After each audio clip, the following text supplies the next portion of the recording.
What's going on, YouTube? Before I get into this video, man, y'all make sure y'all go like, comment down below what movie y'all want to see me review next, share this video, and subscribe to the channel.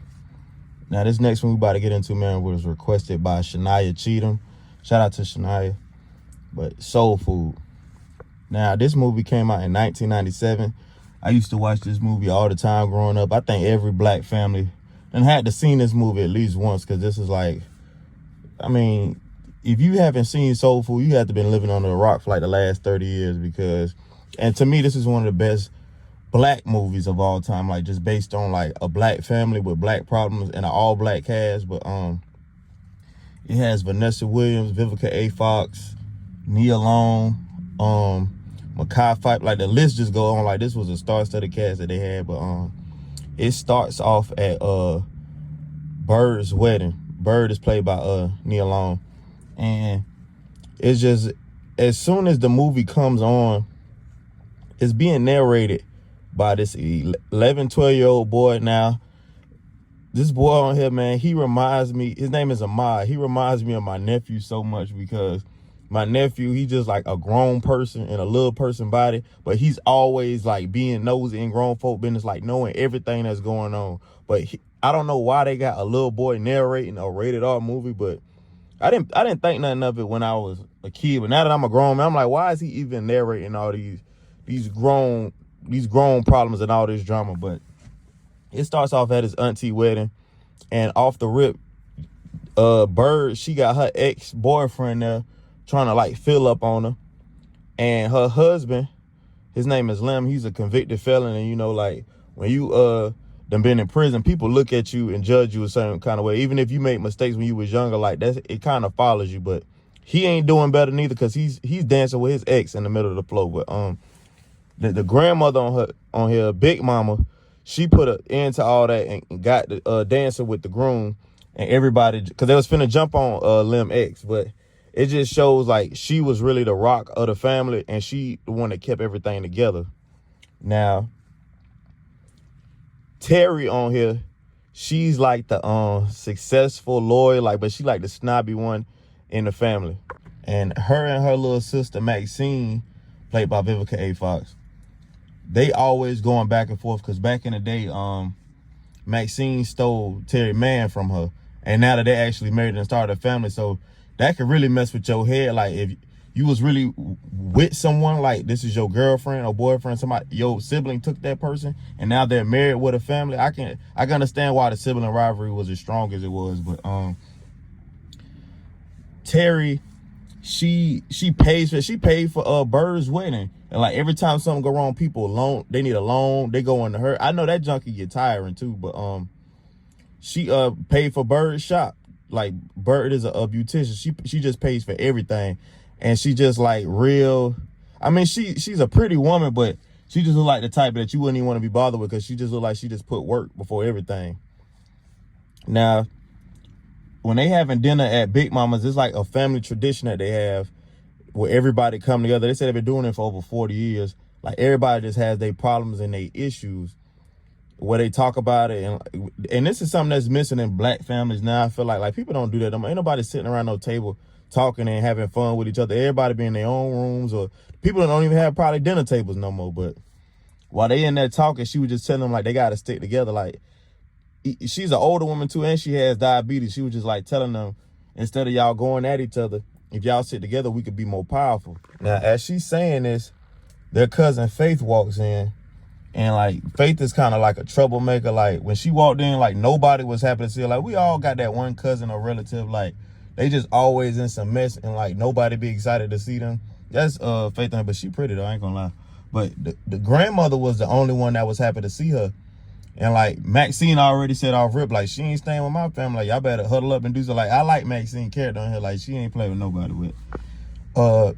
Ahmad had hugged her, like it's just crazy. Like every single detail about this movie, he's narrating like, and I ain't gonna cap, this little boy was really smart on here. But Faith ends up staying with Terry and her husband Miles. Now that was a bad decision off rip. Like if you see how loose this woman is on this movie, and how like flirtatious and stuff she is. If you, I mean, Terry was a smart woman, but she wasn't smart enough not to like have this type of woman in your house around your man. Like off rip, like that's violation. Like the temptation. Then every time Miles want to do something with Terry, she just busy. She don't, and then she don't support this man's career. He want to be a R&B singer. Yeah, and they had Jodeci and Babyface on here too, the cameos, by the way. But and I love that part of the movie where they were singing at the bar. But Terry do not support Miles' dreams, his admirations, ambitions. She don't support nothing about her husband. She just want him to stay focused on his work.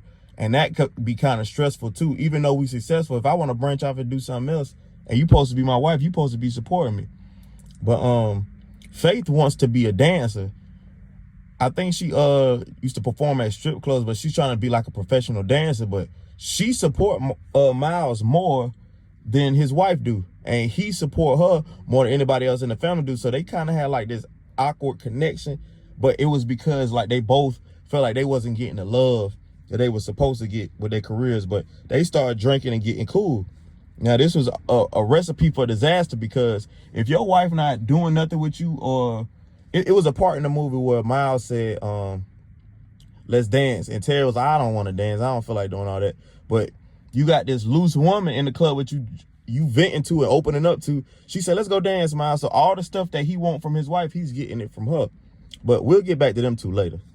Now, Lem, like I said, he just got out of jail. He's been trying to find jobs. Like he said, he's been on multiple interviews. And every time he get a job, they'll find out he's a felon and they'll end up firing him. And I can understand how stressful that could be, like when you done got out of prison and you've been trying to do the right thing and you just can't get a break.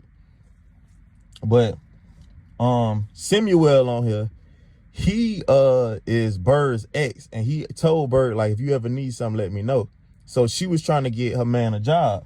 Now, Bird was out of pocket for doing this. She makes a deal with Samuel to get Lem this job. Now, he all high and mighty, happy, bragging, talking about he the man because he got a new job, not knowing his wife done slept with this man to get him the job. Now, Samuel, he already shysty off the rip. You can just look at a character and tell when they shysty. He go back and tells them, like, basically what happened. And then, of course, you know, if that's your wife, you're going to snap. And he beat him up and end up losing his job. Now, with all this chaos going on, the grandmother is about to die because she got diabetes, and they end up cutting off her leg, and she's in a coma.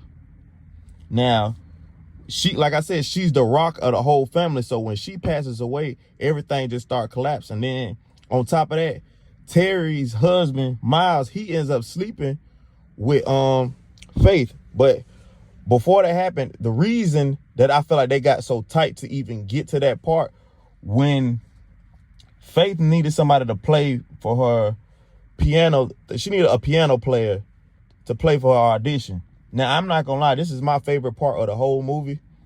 When she was performing I Ain't Mad, like he was doing the instrumental I Ain't Mad at You by Tupac.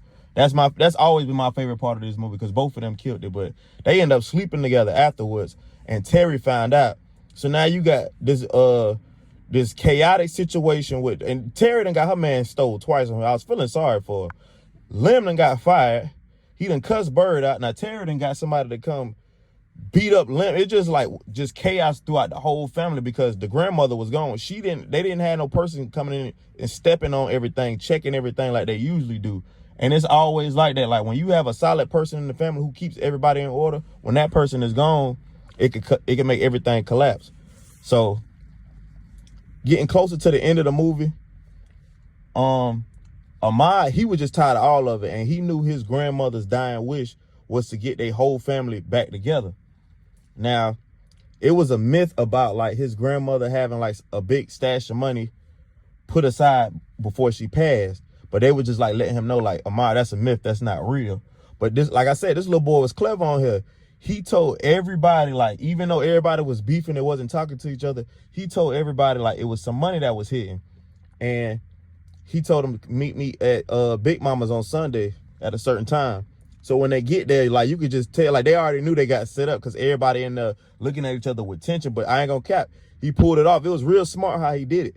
But it came out that he was lying the whole time, and he broke down and tell him, he's like, if I wouldn't have did this, we wouldn't even have got back together as a family.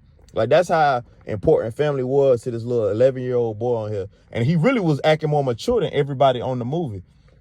But it was a stash hidden. It was his grandmother's brother. His name is Uncle Pete on here. He never comes out the room. And they call me that, like, in real life. Like, my sister always called me that because I don't be, like, fooling with nobody. But he had, like, this big stash of money, and it fell out his hand, and the money just started flying everywhere. So they realized that it wasn't a myth. And it's just crazy, like, how everything came together. Like, all the beefs got squashed.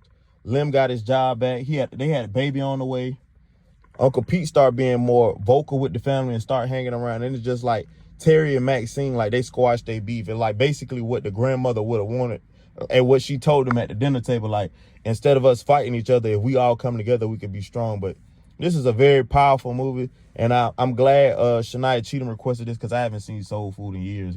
But I'm going to give Soul Food, without me being biased, I'm going to give it an 8 out of 10. And I do love the soundtrack for this movie because from Boys to Men and Babyface and Jodeci, like, this was a really well put together movie. But y'all make sure y'all go like, comment down below what movie y'all want to see me review next. Share this video and please subscribe to the channel. Y'all keep requesting. I'm going to keep trying to come with it. And I'm gone.